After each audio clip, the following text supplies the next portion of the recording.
Selamat malam Jebretin. Sehat. Malam. Kembali DPI menyapa kalian semua dari rumah masih karena kita taat prokes, kita masih menjaga situasi biar lebih kondusif karena sekarang di mana-mana lagi cukup tinggi angka itunya kan positifnya, jadi kita menjaga-jaga dulu semuanya ya. Sama Intan juga dari rumah, Iya, ntar juga benar. ada pandit-pandit dari rumah. Bener banget, Kak. Karena kan kita masih harus sendiri-sendiri di rumah karena emang bener tadi Kak Panji bilang angka COVID masih tinggi banget. Jadi kalau misalnya masih bisa dari rumah aja, kita di rumah masing-masing dulu ya, saling Ya, jaga gitu ya. betul. Dan pastinya kita harus terus jaga prokes dan juga seperti biasa juga percaya proses. Karena niscaya kita sekarang dari rumah, percayalah bahwa kita sekarang ingin memberikan yang terbaik buat para Jebret Team. Mau dari rumah, mau dari studio, kita akan melewati fase ini bersama. Iya, Nyanyi dulu kalau nggak kata kalau Bang Intan? Bev kan percaya proses ya, Kak. Tapi kalau Iya, kata betul. siapa kemarin Popon percaya Percaya prokes. prokes. Popon percaya prokes. Tumbang ya, oke.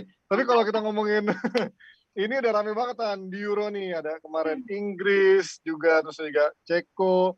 Nah sekarang nih Inggris nih kayaknya udah makin percaya diri, udah memastikan juga lolos ke fase knockout dan kayaknya percaya diri banget dia bisa ngedatengin fansnya nanti ke Euro sampai 60.000 katanya. Wow, Kalau banyak tembus ke banget. semifinal sama final. Tapi harus hati-hati, bukannya kemarin ada pemain yang kena COVID ya di Euro ya?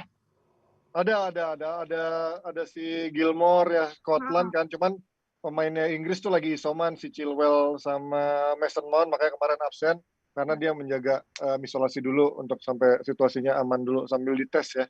Iya ya, tapi emang Gitu. masih mudah-mudahan aman lah ya, soalnya kan juga semifinal masih kayak beberapa minggu lagi ya. Hmm, Tapi kalau buat nontonnya jangan lupa siapin kopi Lucky Day ini buat temenin nonton supaya makin semangat, terus makin nendang nontonnya. Karena ini kopi susu khas yes, Thailand yang enak banget dan makin nendang, bikin berenergi dan makin semangat pokoknya. Pokoknya selalu enak setia banget. terus nih, ada di samping terus nggak jauh-jauh. Iya. Ada di depan terus, bahkan muka gue kealingan. Enak banget makanya sambil siaran ditemenin sama Kopiko Lucky Day. Kalian wajib follow Instagramnya di @kopiko_lucky_day_id karena di sana ada keseruan, ada interaksi dari adminnya dan juga bagi-bagi hadiah pastinya. Yes, banyak banget. Nah, Kak Panji udah follow belum? Kemarin katanya udah mau follow. Udah, Udah, gitu udah, dong. gitu. Jangan cuma minum aja, follow juga Instagramnya supaya ikut seru-seruan sama Kopi Lucky Day. Iya, Intan agak sedikit dimiringin biar lurus tulisan Lucky Day biar makin jelas itu kopinya Oh, ininya di ya. botolnya. Iya, kita geser dikit Ini. biar Oke. Jebretin tahu bahwa kopi Lucky Day ini adalah kopi Nah, susu khas Thailand yang bikin kita semangat dan makin nendang iya. nonton DPI, nonton Euro dan nontonin semuanya yang ada. Apalagi kalau di DPI Oke, ada kita ya. benar. Juga nih makin nendang juga kalau kita mau nonton kayak ada episode baru dari Saparaga ya. Iya, tapi ya sebelum kita diskusi sama dua pandit, kita lihat dulu nih episode terbaru dari Saparaga cuplikannya. Iya. Sobat Saparaga, aku ngeri karena akan ada laga super penting yang katanya grup neraka. Kok kenapa neraka ya? Apakah Portugal akan mengulang sejarah dengan lolos ke 16 besar dengan peringkat ketiga?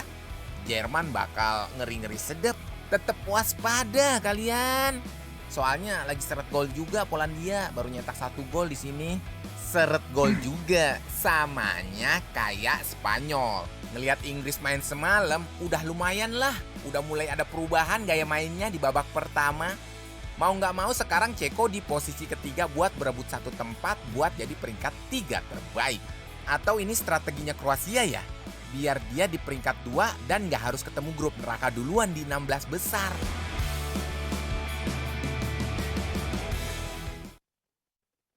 Oke, itu dia Saparaga bersama Patrick Bikini Bottom, bukan Patrick Schick, tapi Patrick Bikini Bottom yang pastinya bikin kalian terdistract, tapi tetap ya nyampein beritanya tadi bikin anti mainstream. Oke, ini kita bersama duo Hanif yang memang kopi susu banget, maksudnya suka minum kopi susu sama-sama ya. Ada Hanif Tamrin dan juga Hanif Marjuni. Tapi biar gua nggak salah manggil, mungkin gua akan memanggil Bos Hanif karena nih Bos Hanif ini dulu waktu gua magang di soccer, ini bos besar dulu di soccer di Jalan Panjang, Jakarta Barat. Kalau Hanif Tamrin, kita manggilnya hari ini dengan Chesney dulu ya, Hanif ya. Oke, Chesney dan juga Hanif. Ya. Ini kan tim influencernya Eropa, tim selebritinya Eropa yang memang segitu dikemas sangat bagus oleh medianya, sangat dijagokan football is coming home. Kemarin menutup laga grup dengan kemenangan tipis aja 1-0. Tapi ada yang menarik karena justru bukan Sancho atau bukan Rashford ataupun bukan pemain lainnya, justru malah nama satu-satunya pemain Arsenal Bukayo Saka mengisi starting line up Southgate. Ini kalau kalian melihat ada kejutan apa yang ingin dihadirkan Southgate dengan hadirnya Bukayo Saka? Siapa dulu nih? Ya yang senior dulu lah, Bos Hanif dulu lah. Oke, kalau gue ngelihatnya ini ya apa perjudian yang bisa dikatakan berhasil ya. Secara umum penampilan memang bagus, terutama Grealish. Kemudian kalau kita melihat dia bisa diposisikan sebagai pemain yang begitu bagus ketika berada di belakang si Kane. Optimal permainannya.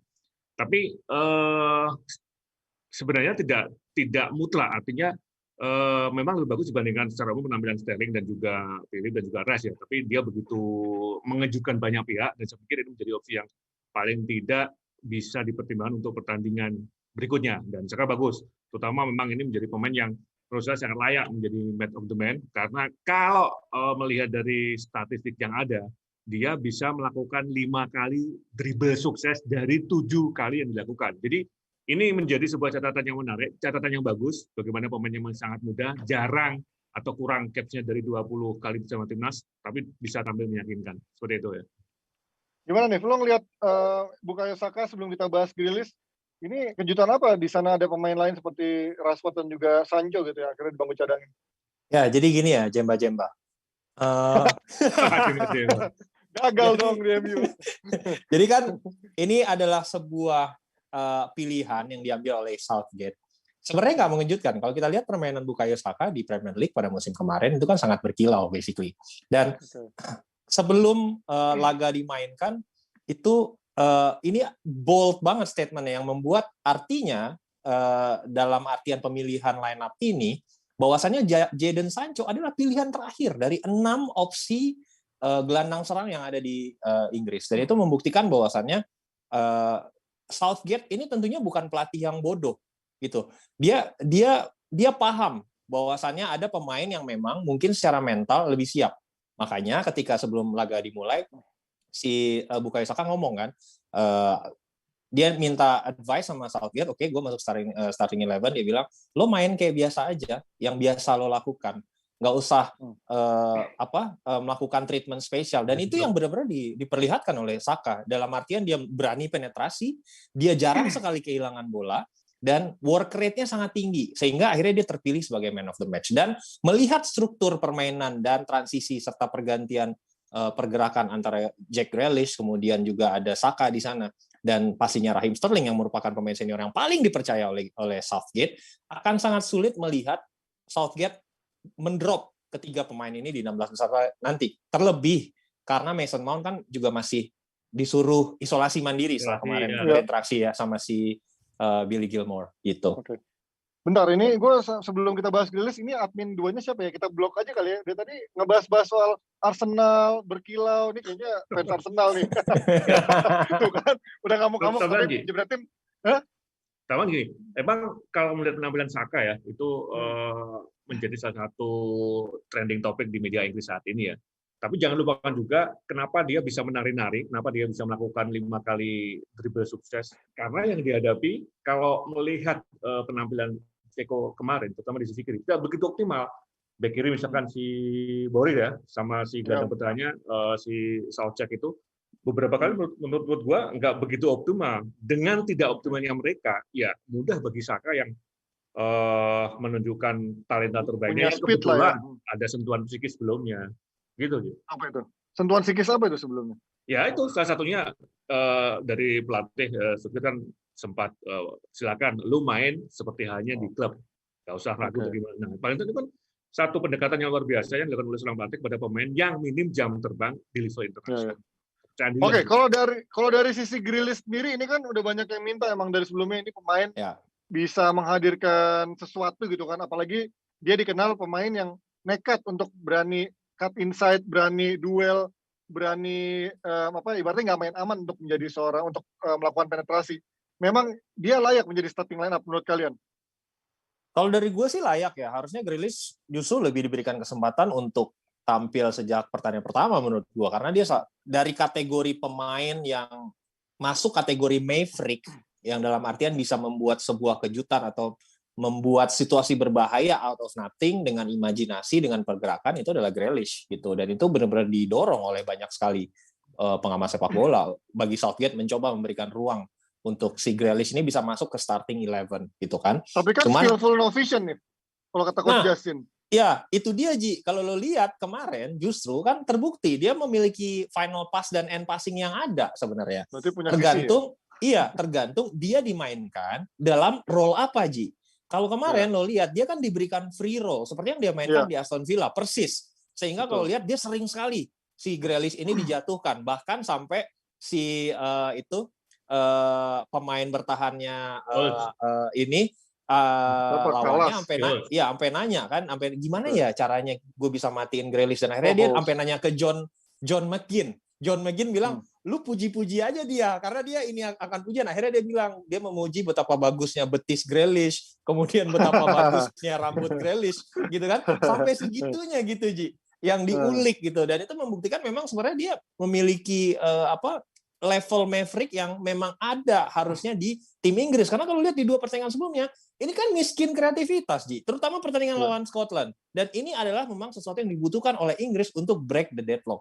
Karena kalau ini tidak terbuka kuncinya di pertandingan ketiga, beban psikologis Inggris untuk nanti di 16 besar itu lebih berat lagi. Oke, Bung Hanif, kalau ngelihat tadi Hanif bilang, si Chesney bilang itu, Bung Hanif setuju nggak dengan Grealish layak menjadi starternya Southgate di saat nanti ada Foden udah ada, Mount juga ada, atau Bung Hanif punya pendapat lain? Ya, kalau gue ngelihatnya penampilannya semalam tuh ya, dia jarang sekali berada di sepertiga lapangan di defense sendiri.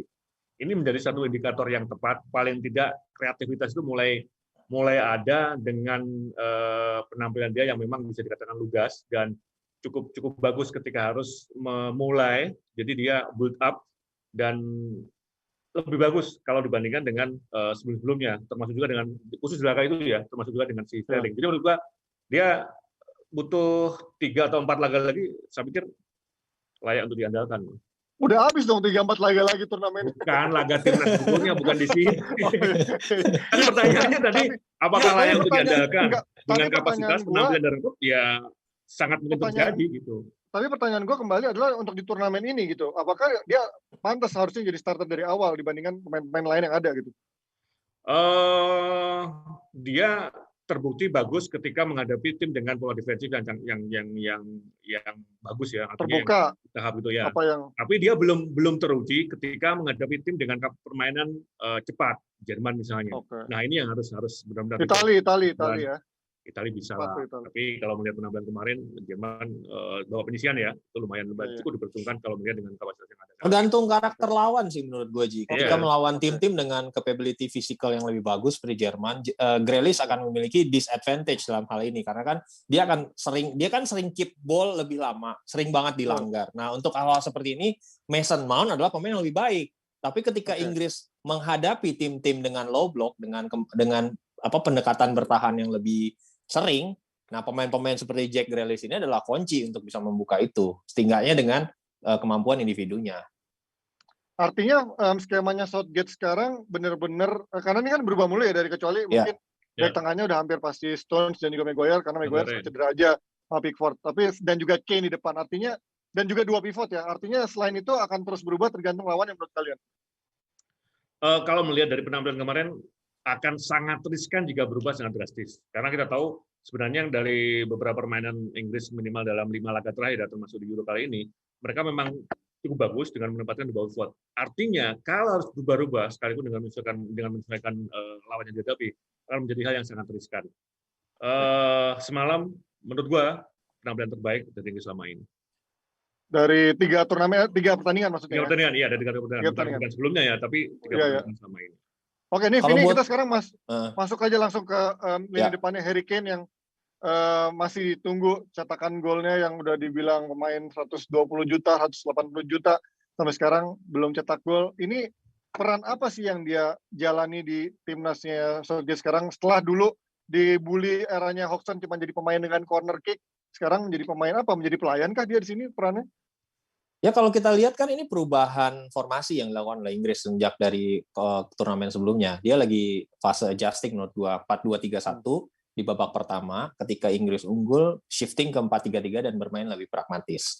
Ini yang hilang kan dari Inggris di turnamen sebelumnya ketika mereka tersingkir akhirnya di semifinal gitu. Tidak bisa memberikan manajemen pertandingan yang baik ketika harus bermain pragmatis dibutuhkan itu yang menjadi perbedaan antara tim Inggris dengan level-levelnya Prancis. Prancis ketika harus main pragmatis, mereka bisa memastikan hasil. Dan peran Kane di sini, selain tidak adanya kualitas striker yang jauh lebih baik ketimbang yang dimiliki Inggris saat ini, opsi lain kan cuma Calvert-Lewin. Dan Calvert-Lewin ini akan dikeluarkan ketika Inggris mengalami deadlock dalam sisi keuntungannya dia bagus bola-bola mati, bola-bola atas, atau nanti iya ketika harus bermain umpan-umpan bola panjang, Calvert-Lewin lebih baik. Tapi secara opsi, bahkan opsi bermain tanpa striker, let's say false nine, itu tidak ada yang lebih baik ketimbang Kane. Masalahnya itu. Dan lo nggak bisa langsung menuduh Kane tidak perform. Karena kalau kita lihat, pemain di kaliber Harry Kane itu banyak yang nggak perform atau nggak mencetak gol. Nggak perform. Beda dong maksudnya.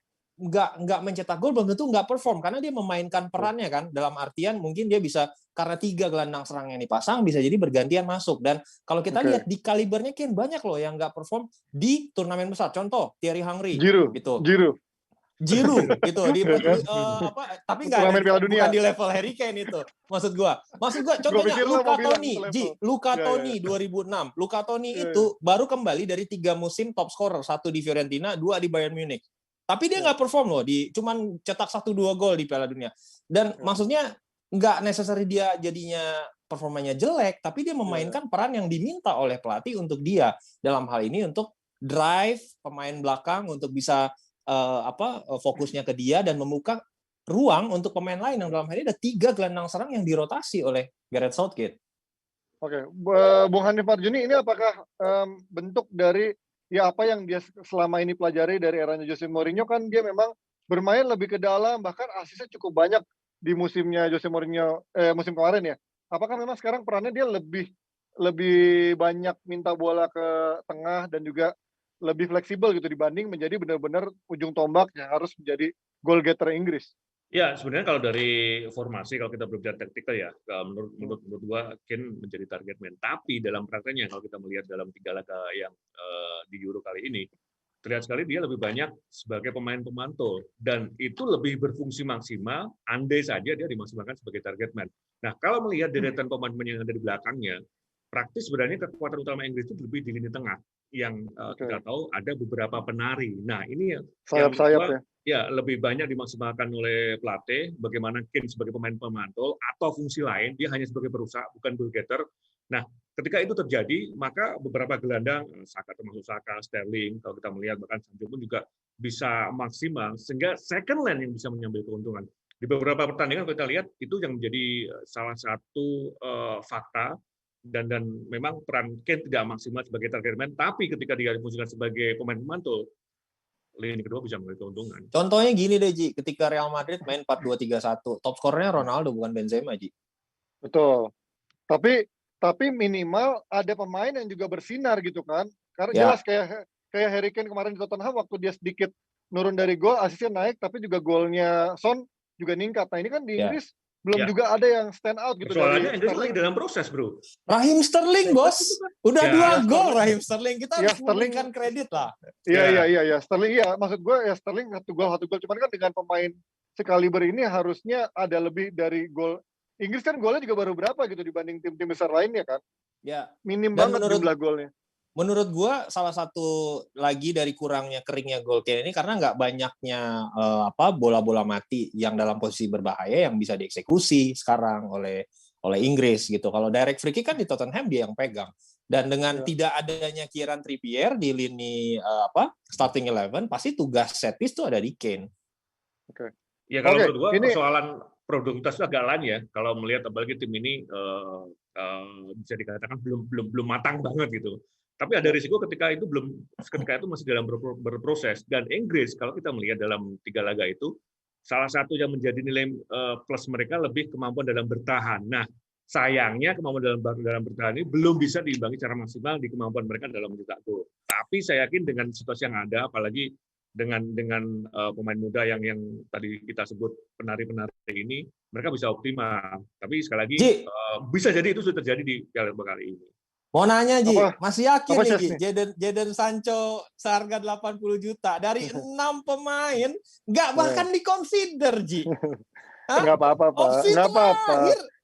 Ya, Gue masih dia- mending, tapi minimal ini kan ada opsi buat Ole Gunnar Solskjaer dibandingin dia maksain terus Daniel James yang menurut gue ya gitu-gitu aja. Enggak, Karena kalau kan- opsi gue setuju Ji, tapi apakah dia layak dibanderol 80 juta? Apakah ini Kalau gue bilang sih nggak, kan gue bilang kalau secara overall nggak layak. Cuman we'll never know sampai akhirnya dia datang ke MU cocok apa enggak. Dan installmentnya juga berapa tahun kan, kalau emang ternyata benar bisa 5 tahun, ternyata dia perform, harusnya sih itu akan bisa menyelesaikan masalah. Tapi kalau memang semusim pertama udah anjlok mah ya jelas-jelas udah bakal jadi flop sih dan overrated menurut gue. Mas Hanif dari 6 pemain, dari Ya. 6 Saka, Rashford, Phil Foden, Mason Mount, Raheem Sterling, Jack Grealish. Jadon Sancho bahkan nggak dapat menit bermain. Kalau emang dia Wajar. bagus banget ya, kalau emang dia bagus banget, ada nggak pelatih yang bakal ninggalin dia di bangku cadangan bahkan di opsi nomor 6. Jadi buat gue sih ya overrated lah gitu. Enggak dong, nggak bisa bilang gitu dong. Nggak, Satu karena lagi fakta kalau dia kita masih melihat muda, nggak bisa langsung dijudge seperti itu. Nah itu gue maksud gue, dia masih muda, bukan end product Ji. Ini masih development, makanya jangan di overpaid justru nanti Nggak baliknya bisa, karena nggak ada pemain Inggris dari luar yang terkait dibeli harga pemain nih, Inggris terkait harganya harga mahal. ini kita harus Jurnalis realistis nih. nih. Terkait harga ya, kalau kita Orang melihat dalam ya, orang dalam ya. salah satu behind the scan-nya sepak bola Inggris kalau kita bandingkan dengan Eropa, memang banyak media Inggris yang selalu mengulas secara berlebihan pemain mereka sendiri. Itu yang membuat harga mereka seringkali naik berkali lipat dibandingkan dengan pemain pendatang. Padahal kalau kita melihat faktanya, banyak statistik atau apapun, ya sebenarnya mereka tidak terlalu bagus-bagus amat atau kalah dari pemain yang didatangkan dari luar. Iya, ya sebenarnya kan Lihatnya ini prosesnya yang terjadi. Jadi kalau kita berbicara kualitas, bisa jadi omongannya Bro ini benar. Tapi kalau soal harga, itu tadi gorengan media lokal ini membuat itu. Justru gue tuh ada di sini poinnya membela Manchester United. Manchester United tuh secara strategi transfer tuh udah mulai jernih dan sadar. Jangan dikaburin lagi dengan pembelian yang overpaid menurut gua. Itu makanya gua memperjuangkan suaranya gitu. Jadi benar yang dilakukan oleh Woodward sekarang, dia nggak mau nawar langsung 80 kan dari Dortmund langsung ngeset bandrol 80 juta, take it or leave it.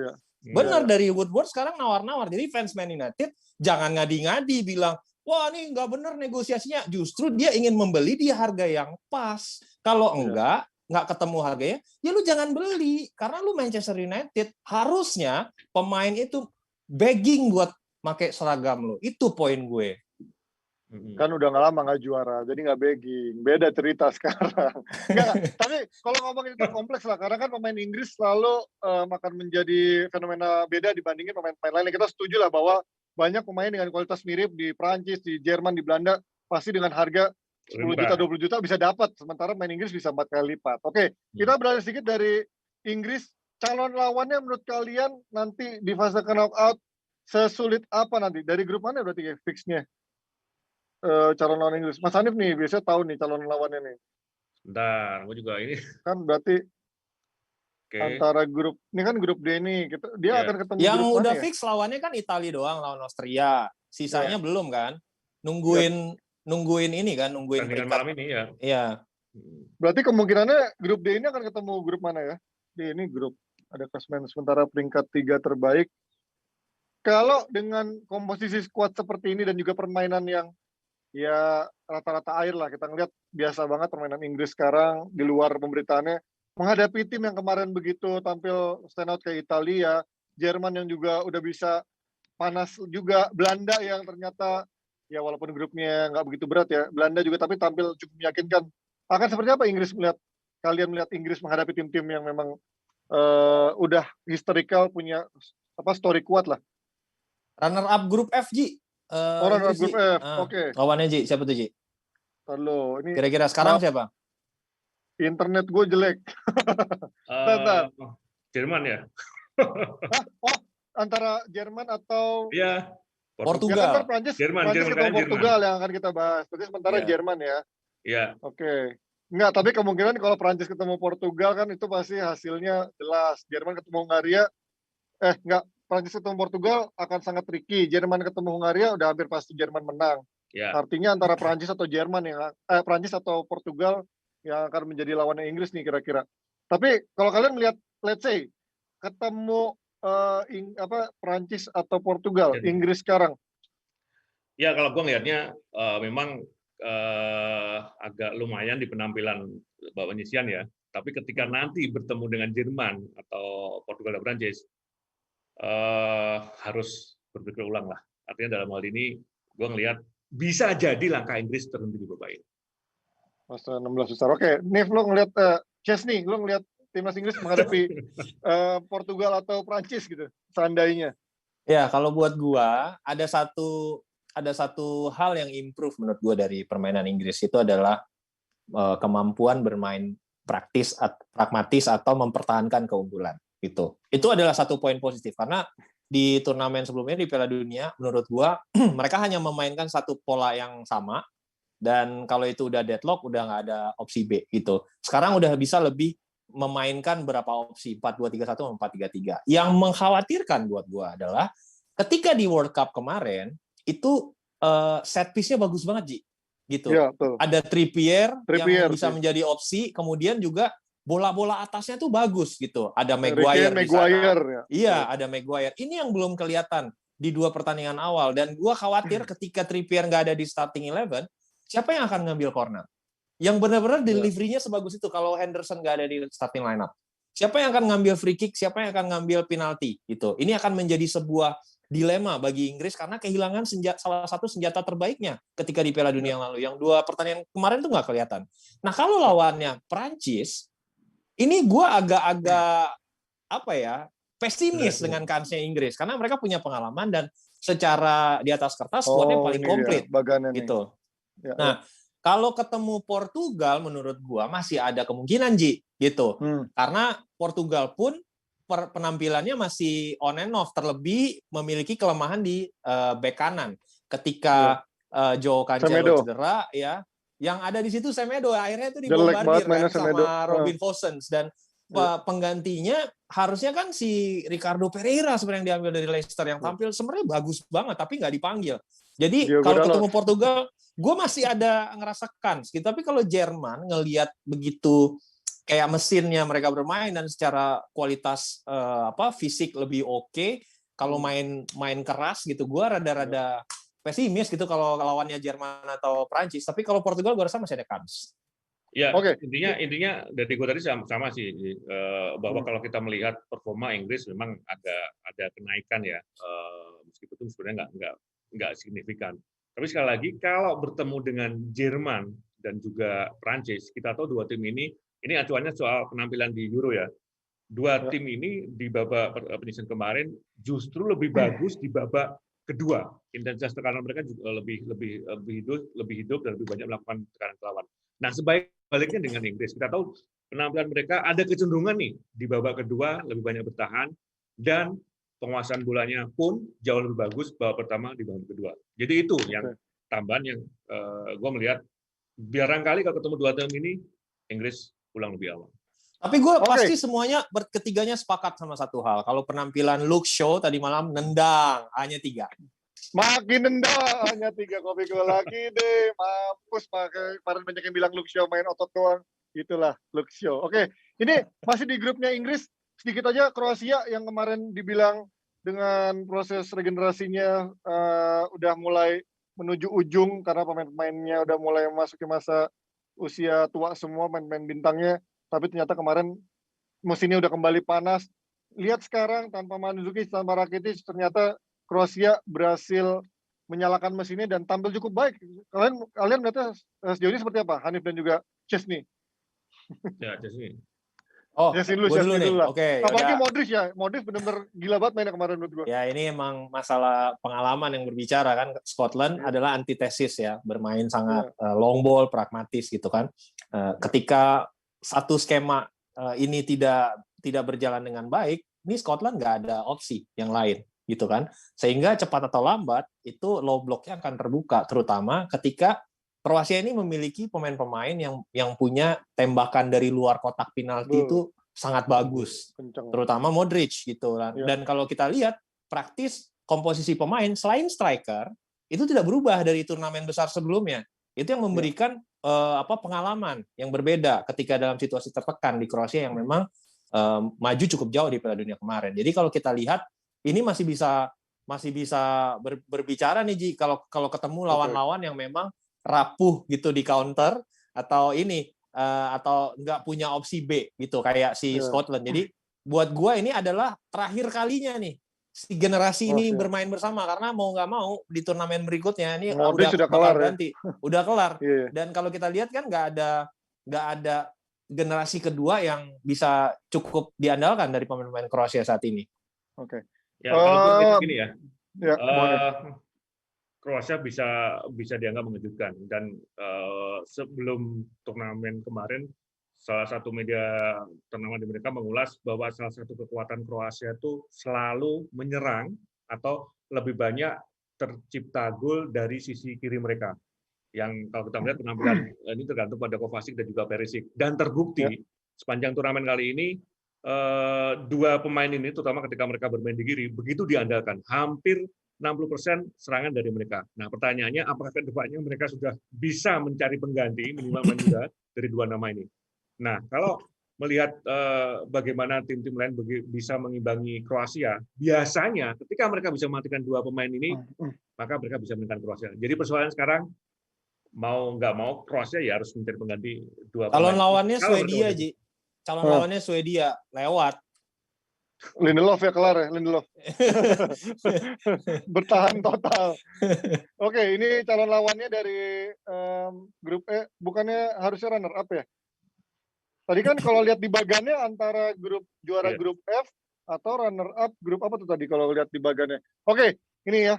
Tuh, kan Kroasia akan ketemu runner up. Oh iya, runner up grup E. Berarti antara Slovakia atau tadi tuh Spanyol. Ya kalau Spanyol nggak ini ya, kalau di pertandingan ketiga nggak mainnya nggak oke. Ya kan, masih ada Slovakia juga di sana. Ya kita lihat nanti akan seperti apa kalau Spanyol menang. Kalau Spanyol ini kalah, lagi. kelar. Oke, tapi kita nanti bahas Spanyolnya. Tadi kita udah sedikit banyak juga bahas dari grup F soal Jerman, Prancis, dan juga Portugal. Kita ngeliat dulu dari pertemuan dua tim besar yang akhirnya kita tunggu-tunggu juga setelah kemarin pertandingan pertama ada Prancis dan juga Jerman dan juga Portugal. Sekarang kita melihat Prancis Portugal. Seperti apa melihat pertandingan nanti kedua tim ini? Karena kemarin sama-sama meraih hasil kurang maksimal. Prancis bahkan yang harusnya bisa menang banyak, taunya seri. Sementara Portugal diobrak-abrik sama Jerman. Gimana? Silakan. Syasni dulu lah. Ya, gue in a favor kalau misalnya Bruno Fernandes nggak main gitu, diganti sama João Moutinho, gue ngerasa ada peluang nih Portugal nih buat menang nih, gitu. Karena lu dari tadi nyerang dia mulu. Loh, bukan gitu. Kan gue menilai sesuai sama penampilan di dua pertandingan berjalan gitu kan. Lebih banyak liabilities-nya loh Bruno Fernandes di dua pertandingan awal, gitu kan? Dan menurut gue dia masih dikip di sana hanya karena buat set piece doang, Ji. Kalau tendangan bebas atau apa, penalti ada Ronaldo lah, kalah lah pasti kan gitu. Long bolnya gila loh, bagus long bolnya dia kemarin.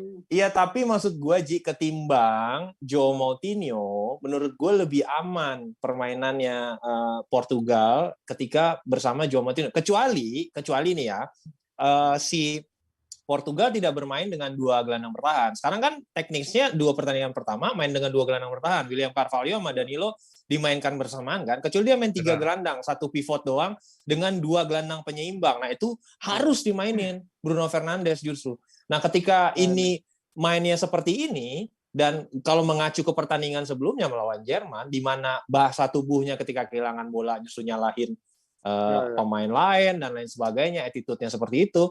Ya gue kangen melihat Bruno Fernandes yang decisive seperti di Manchester United, yang dia bisa mentransfer itu ke Portugal. Sementara Joe Moutinho, Ji, sudah membuktikan from time to time di 2 kompetisi sebelumnya adalah pemain dengan pengalaman yang tinggi dan dalam level aman gitu. Moutinho juga punya delivery yang bagus loh, Ji. Jadi buat gua dari sisi psikologi untuk pertandingan sepenting Prancis ini, kalau memang Bruno lagi tidak dalam performa terbaiknya, kalau gue jadi ini pelatih, gue akan mainin Moutinho dan punya risk lebih sedikit gitu ketika lo kehilangan bola, sehingga lo bisa main jauh lebih aman. Karena kan Portugal bakal counter attack sepanjang pertandingan. Nggak mungkin Portugal lebih ambil inisiatif menyerang.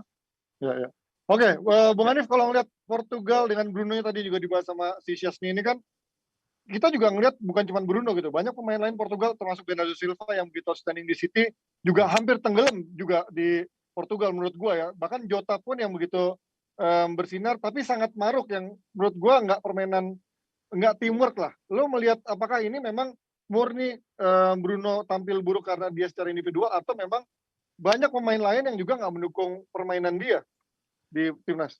Ya, kalau kita melihat nama besar, ya dia pasti di bawah Ronaldo ya. Tapi kalau ukurannya dari 2 penampilan yang sudah dilakoni kemarin, gue ngelihat dia masih jauh di bawah pemain yang lain. Bahwa bahkan salah satu titik kelemahan Portugal selama ini gue ngelihatnya pada Bruno Fernandes ini. Dia kalah jauh dibandingkan Pereira, Cavani, Jota juga, dan Silva ya, juga pemain juga cukup bagus. Terlepas dari itu, gue melihat apa yang ditunjukkan dari 2 laga ini bukan menunjukkan kelas dia yang sebenarnya. Apalagi yang dihadapi adalah Prancis, dan kita tahu Prancis memiliki deretan gelandang yang cukup bagus, tipikal ball winner, dan mereka adalah bekerja keras. Ketika tidak ada situasi yang lebih bagus buat Bruno Fernandes, ya amat bisa jadi akan Prancis kembali. Oke, kalau Prancis sendiri melihat kemarin juga anti klimaks bermain lawan Hungaria. Ini dengan trio yang katanya sangat menakutkan, tapi ternyata lawan Hungaria nggak bisa menjebol gawang Hungaria. Ini menurut kalian masalah apa yang terjadi di timnas Prancis sekarang yang katanya udah tinggal puzzle-nya sudah lengkap dengan ada Benzema? Gue justru lebih senang lihat Prancis dengan Giroud, bos. Jauh kalau gue. Lu lihat Giroud itu adalah idaman dari setiap pelatih dalam melakukan pekerjaan yang diberikan, disematkan kepadanya. Kalau lihat nggak ada pemain depan yang bekerja lebih keras daripada Giroud ketika yang dia tampilkan di Piala Dunia kemarin. Dan dia bukan liability dari sisi defensif gitu. Dan dia adalah solusi untuk bola-bola atas dan membuka ruang bagi terutama Kylian Mbappe. Yang gue lihat justru dengan bermain bersama Benzema, pemanggilan yang memang menurut gue agak sedikit mepet, belum ketemu nih formula kerjasamanya antara Benzema sama Mbappe, itu bikin Mbappe justru nggak kelihatan bersinar buat gua.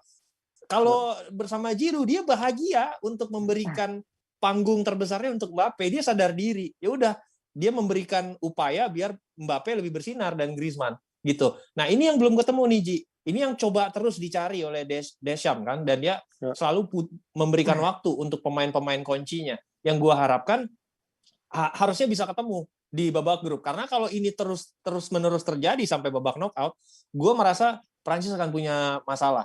Karena kalau mau balik 4-2-3-1, Dembele udah cedera, udah absen sampai turnamen selesai. Nggak apa-apa, mainnya juga bapuk kemarin Dembele itu. Ya tapi seenggaknya 120 juta, kagak ada bagus-bagusnya kemarin main. Opsi sayapnya tinggal Thomas Lemar, Ji. Gitu loh maksud gua.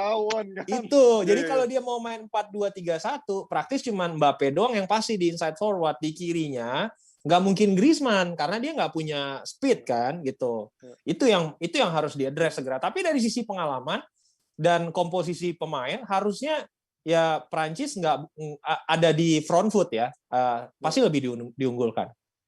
Gimana Bos Hanif ngelihat ini Prancis yang dengan Benzema dan juga sedikit gue bikin heran sih kemarin ada kayak si Lucas Digne.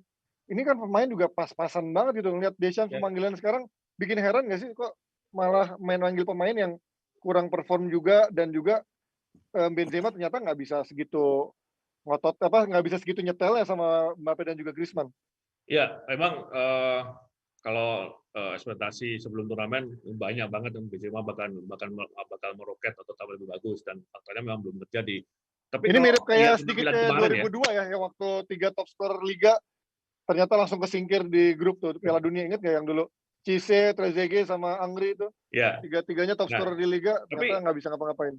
buat gua masalah utama itu bukan di depan ya, karena dengan kualitas yang ada, memang dengan stok striker yang ada, saya pikir masih bisa memaksimalkan potensi yang ada. Nah, yang menjadi harus diakui kekuatan Prancis selama ini lebih pada lini tengah dengan adanya Kante, Pogba, Griezmann, bahkan Tolisso pun bisa diandalkan. Nah, pelajaran ketika Kemarin pakai Hanif Rabiot bilang- sih, nggak jelas. Rabio, pemain Nggak Juve jelas mas, Rabiot, jangan anjir. lupa mas. Itu tuh pemain nggak ngapa-ngapain nih, asli dah. Nggak ada apa-apanya sama Matuidi, asli dah nih Rabiot nih. Gua ngelihatnya gini, ternyata Prancis agak kesulitan ketika menghadapi tim dengan pressure yang sangat tinggi. Bahkan pressure itu dimulai dari sepertiga lawan ya. Dan terbukti itu berhasil kemudian diterapkan oleh Hungaria. Nah, persoalan berikutnya, ketika Prancis tidak bisa memaksimalkan atau keluar dari taktik lawan yang bisa dikatakan ortodok, mereka tidak optimal. Ketika itu tidak optimal, otomatis di depannya jarang sekali bisa menampilkan apa yang terbaik. Nah, ini yang harus menurut gua harus benar-benar diperhatikan, apakah bukan masalah 4-3-1, 4-3-1-2 atau 4-2-3-1. Apakah mereka bisa keluar ketika menghadapi tim dengan zona defense yang luar biasa? Karena terbukti Prancis dengan lawan terakhir kemarin, ketika itu diterapkan, mereka nggak bisa berkembang. Seperti itu aja sih, Bu. Oke, kalau melihat prediksi kalian Prancis Portugal ini siapa yang akan menang? Gua Prancis 2-1. 2-1. Prancis. Iya. Oh, sama. 2-1 Eh kemarin prediksi gue bener loh Ji, gue siaran sama Yang lu mana? Ronaldo 2 gol, gue bilang inget Yang gak mana lu? sih? Yang Ah kapan tuh siaran? kan lu giliran gitu. Udah lama Pat, nggak siaran. yang Hungaria bos, yang sama Hungaria, gue bilang udahlah 3-0, 2 gol Ronaldo, gue bilang gitu. Oh iya. Emang tapi kalian kompak berarti sama-sama 2-1 ya? 2-1. Luar biasa, 2 Hanif kopi Tuan susu, Hanif. sangat suka kopi susu Lucky Day, Kopiko. Oke, sebelum kita pindah, pastinya gue mau ngingetin kalau DP ini nggak akan ada kalau nggak ada GeForce Fast Moving Automotive Parts punya Indonesia. Kalau kalian mau tahu produknya, bisa di follow Instagramnya GeForce_id atau lihat juga di situsnya GeForce sendiri. Bisa dibaca produknya. Di sana ada aki, ada macam-macam, ada helm juga. Jadi kalau kalian memang pecinta otomotif, monggo mampir ke lapaknya Instagramnya GeForce_id karena dia juga memberikan kita pekerjaan dan pemasukan. Thank you GeForce. Oke, kita lanjut dari Jerman. Ini kan Jerman kayaknya di awal-awal segitu dibilang ini regenerasi yang gagal. Joachim Low udah tinggal makan sisa-sisa gaji buta, tinggal menikmati harumnya dari celana dalamnya. Tapi ternyata dia sekarang udah mulai bisa memadukan pemain-pemainnya. Kalau menurut kalian, ini kemarin hanya dalam satu pertandingan itu mereka kemarin bisa tampil bagus, atau di pertandingan berikutnya ini Jerman akan menjadi lawan yang sangat ditakuti untuk menuju fase knockout sampai final nanti? Menurut gua Jerman benar-benar menjadi tim yang pantas di perhitungan ya. Mereka memang kurang bagus di laga pertama, tapi setelahnya tampil sangat menyakitkan. Kemenangan telak kemarin menjadi indikasi yang sahih, gimana para pemain-pemain cukup menjanjikan dan mereka bisa tampil seperti halnya sebelum turnamen. Oke. Kalau Gua masih nggak lo nih, yakin, Ji. nggak yakin sama apanya? Gue nggak Pasti yakin. strikernya. Pertama sama strikernya, kedua Bukan. kemarin itu kan Lo mau permasalahannya anti kan Chelsea lo nih. Gagak. Permasalahannya kan yang kemarin yang bersinar tuh Robin Gosens loh, pemain Atalanta, Iya. yang dibilang semenjana, ya nggak? Itu Ya, sama Ronaldo yang ya. bersinar, iya. Nah, pertanyaan gue, apakah dia masih akan bisa bermain seperti itu melawan, let's say, Benjamin Pavard gitu kan, atau melawan, ya terbukti lawan Benjamin Pavard nggak ada ininya kan, nggak ada berkutik-berkutiknya, atau ntar dia ketemu Kyle Walker gitu misalnya, ya, atau dia ketemu mana yang lain yang punya pertahanan dan defensive midfield lebih bagus. Kimmich gitu. Ya, Kimmich kan ini juga bos, Jerman juga. Maksud gue, iya maksud ketemu lawan. Lu gimana sih, Ji? Ya kan, ya kan dia bek kanan bagus. Kalau dia ketemu juga. Ya kan, ya basically gitulah, dalam artian defensive midfield bagus dan bek kanan yang relatively secure dan secara defensif dan kecepatan juga punya gitu. Nah, tanda tanya juga masih ada di striker. Terlepas Thomas Muller kembali dipanggil, cuman kan nomor 9 tradisionalnya tuh nggak ada. Kan dari kemarin yang dimainin kan Havertz sebagai false nine gitu kan. Nah, Apakah ini solusi jangka panjangnya Jerman di turnamen ini? Gue nggak yakin, karena sebenarnya peran ini dimainin sama Havertz pun kan baru di 2/3 akhir musim. Dan dipakai di final Liga Champions melawan tim dengan kemampuan teknis yang tinggi. Nah, apakah yang akan dihadapi Jerman di knockout nanti adalah tim dengan karakteristik seperti City yang punya kemampuan teknis tinggi dengan ball possession base? Kalau enggak, gue nggak yakin, Ji. Misalnya ketemu tim yang pragmatis gitu. Ya, gue nggak yakin Prancis lah, Havertz lumayan pragmatis kan. Iya, maksud gue nggak yakin bisa berguna Havertz di sana gitu. Akan jauh lebih berguna pemain nomor 9 ortodoks menurut gue gitu. Jadi ini pun gue masih tanda tanya buat Jerman. Tapi pada pemahaman Jerman tampil jauh lebih baik, itu gue setuju. Secara defensif dengan dipanggilnya kembali Hummels itu memberikan pengalaman, Ji. Kalau lu lihat tackle-nya dia yang dia sebenarnya itu ya. Iya, sama udah Prancis ya. Iya, udah kelewat itu, tapi tackle-nya perfect secara timing.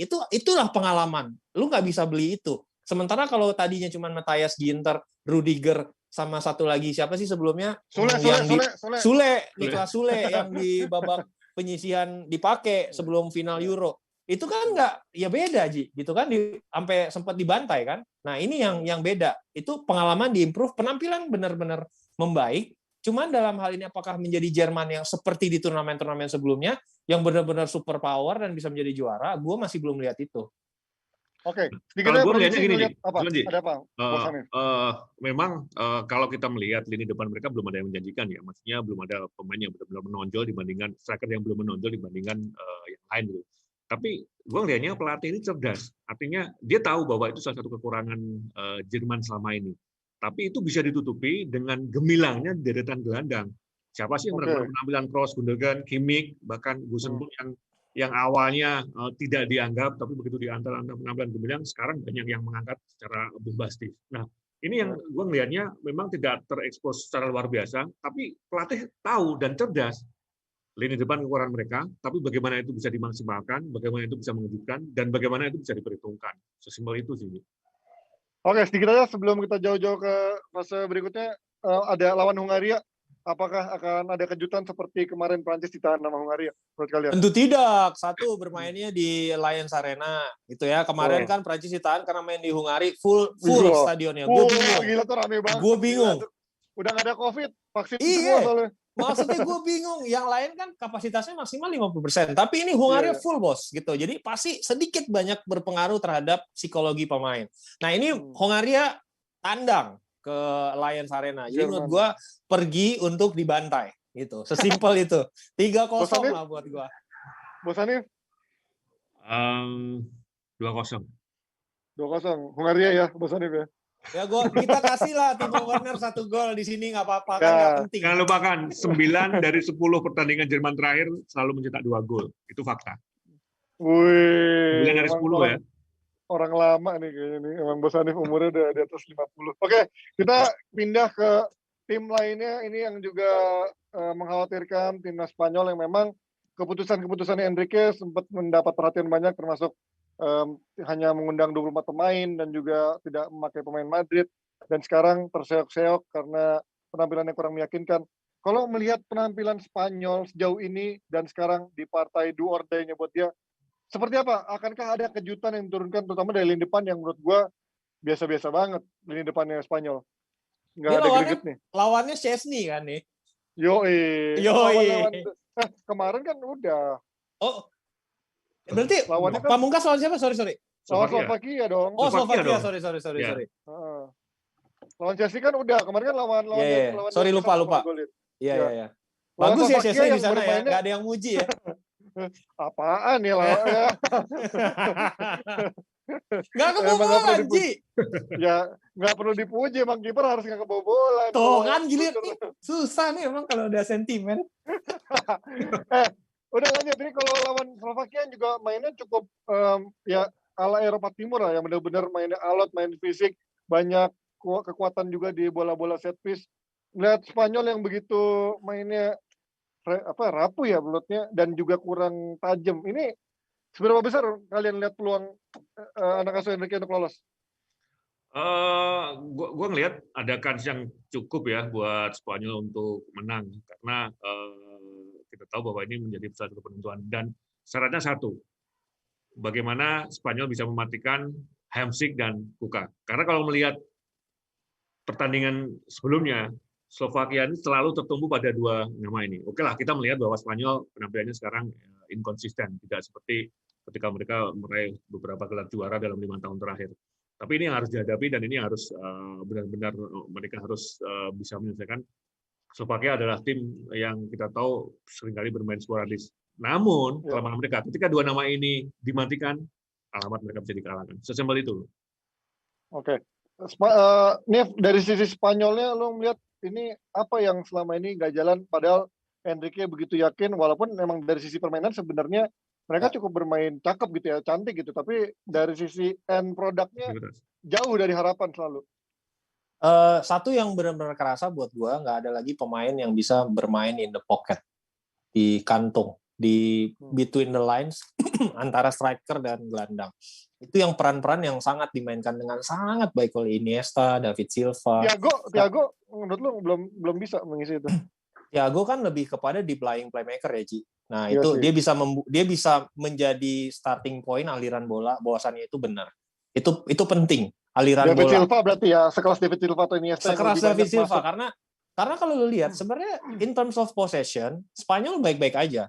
Kalau orang bilang, "Oh, Spanyol cuma bisa pindahin bola dari kanan ke kiri." Ya kalau lu bermain dengan gaya base possession football base, kalau lu mentok di kanan ya lu ke kiri. Lu lihat aja City mainnya begitu. Cuman yang jadi pembeda di Manchester City, yang pemain yang bisa menerjemahkan playing in the pocket itu banyak, Ji. Ada Foden, ada De Bruyne, gitu. Bernardo juga bisa kan. Bernardo Silva, bahkan Ilkay Gundogan memainkan peran itu musim ini. Nah, sementara di Spanyol nggak ada, Ji. Yang katanya digadang-gadang Koke bisa, enggak. Fix buktinya nggak bisa, gitu kan. Terus juga pengalaman berbicara, dalam artian kan pemain seniornya sekarang katanya mau diturunin nih di pertandingan terakhir. Bakal menurunkan kembali David Azpilicueta yang 2 pertandingan nggak dimainin.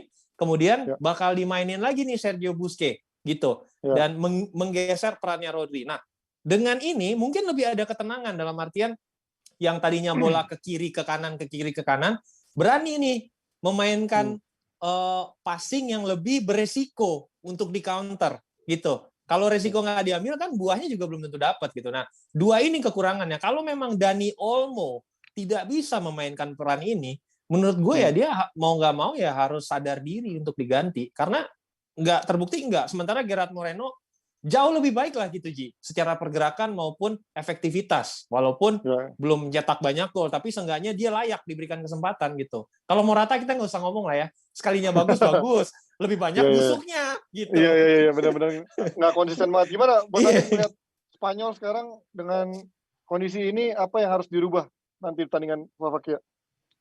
Ya, agak susah ya kalau melihat apa yang harus dirubah karena mereka sudah beberapa kali dalam pertandingan baik sebelum turnamen, gue ngelihatnya 3 kali sebelum turnamen sama kemarin di turnamen Piala Eropa kali ini, gaya bermain mereka sama, mereka sudah ditebak bahwa mereka mencoba bermain ketika masih 5 tahun lalu, iya. Tapi kalau melihat fakta yang terjadi, mudah bagi tim lain untuk bisa membaca gaya permainan mereka. Dan saya pikir perubahan fundamental harus dilakukan, regenerasi. Kalau kita melihat saat ini, rata-rata usia pemain mereka kan di atas 27 ya, bahkan banyak yang udah kepala 3. Untuk bermain di level tertinggi dalam generasi yang hampir sama, pasti itu akan sulit, apalagi ini di Eropa.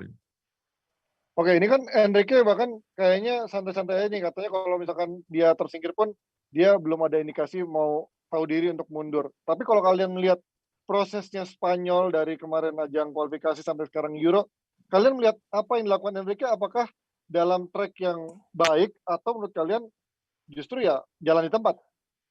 Kalau buat gue sih sebenarnya dari sisi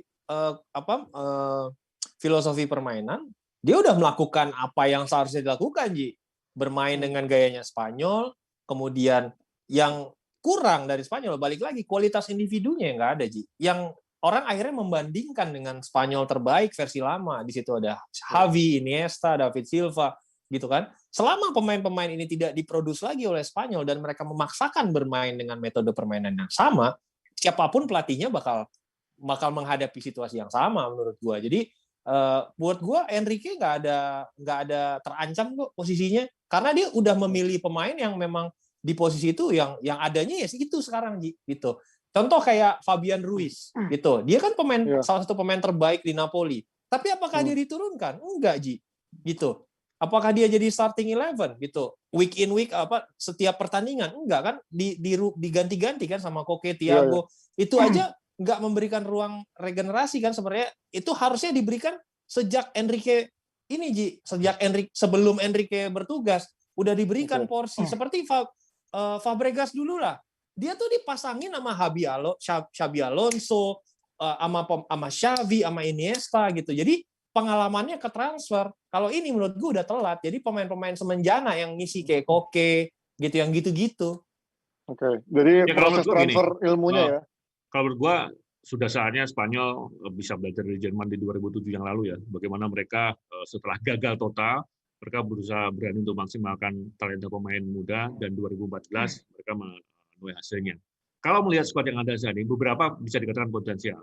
Kayak Rodri yang baru berumur 20 tahun. Pedri, gimana Pedri? Ya, Dani Ceballos. Jadi kalau mempertahankan gaya Spanyol, ya itu Spanyol. Dan semuanya tahu. Tapi bagaimana proses regenerasi ini yang kalau kita lihat, ya bisa dikatakan 1-2 tahun terakhir gagal.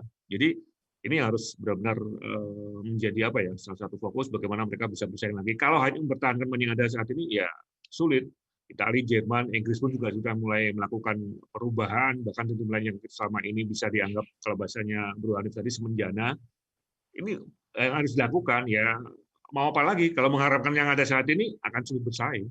Tapi bukan hal yang tabu loh merubah gaya identitas permainan sebuah negara. Contoh di Euro kali ini aja tuh gue ngitung ada 3 yang beda. 1, Italia nggak main Catenaccio. Yang kedua, Jerman main 3-4-3 dari DNA 4-2-3-1 atau 4-4-2-nya. Kemudian yang terakhir yang recognizable, Belanda tuh 4-3-3 bos. Sekarang main 3 back gitu. Iya. Jadi bukan sesuatu hal yang tabu juga gitu buat lo merubah. Italia main menyerang bos. Oke, kalau ngeliat dari Spanyol lawan Slovakia nanti, menurut kalian prediksi skornya berapa? 1-0 Spanyol gua. 2-1 Spanyol.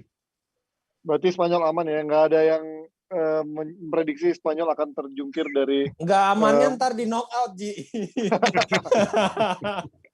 Oke. Dengan Inggris dong. Ya, Inggris minimal semifinal lah, jangan malu-maluin banget 16 besar. Oke, ini nggak kerasa durasi sudah hampir sejam bahkan. Sekarang waktunya kita panggil Intan yang pasti masih semangat karena minum kopi Lucky Day. Makin nendang, ada 3. Halo. Ya. Ini udah masuk belum sih? Aku udah ya? Udah. Ya? Iya dong, Jangan keluar semangat masuk. dong. Tadi kalau Spanyol, ngomongin Spanyol, Slovakia, Swedia, Polandia itu nanti main jam 11 ya. Itu artinya masih pagi dong. Kalau aku nungguin yang jam 2 aja. Jerman dong. Tapi aku bakal tetap semangat karena ditemani sama Kopi Lucky Day. Buat jebretin jangan lupa ya Kopi Lucky Day-nya supaya nontonnya makin semangat. Terus juga makin nendang. Tapi hanya 3. juga harus, iya dong, hanya 3. Jangan sampai kurang pokoknya. Ini jebretin jangan lupa juga kalian harus jaga kesehatan ya. Terus udah banyak banget nih Kak Panji, Mas Hanif, double, Mas Hanif. Ini banyak banget yang nanyain ke aku, banyak yang nge-DM katanya, kenapa sih kok lewat Zoom, kapan kita bisa di studio lagi? Sabar ya, tenang pelan-pelan. Nanti kita kalau misalnya juga COVID udah membaik, kondisi udah membaik, kita bakalan cepet kok segera bakalan siaran di studio lagi. Pokoknya semua jaga kesehatan. Mas Hanif, Mas Tamrin, makasih banyak. Aku dari tadi nyimak terus kayak pas lagi dengerin Mas Hanif senior kayak agak optimis gitu ya sama Jerman. Tapi pas Mas Hanif Tamrin lagi komentar, waduh kok gue jadi pesimis lagi nih Jerman. emang gitu. Hanif Tamrin emang gitu. Emang mencari musuh dia biar YouTube-nya naik. Oke, Jemba. Thank you Jemba yang udah nonton. Patuhi prokes supaya ketat, supaya kesehatan kalian aman dan pastinya keluarga-keluarga kalian juga semuanya aman dan juga percaya proses dan kita akan melewati ini semua bersama-sama dan nanti kita akan segera siaran di studio lagi kalau situasinya sudah kondusif. Thank you Jemba yang udah nonton. Thank you Intan, thank you Bu Hanif, thank you Hanif Tamrin. Sampai ketemu di DPI episode berikutnya. Bye-bye semuanya.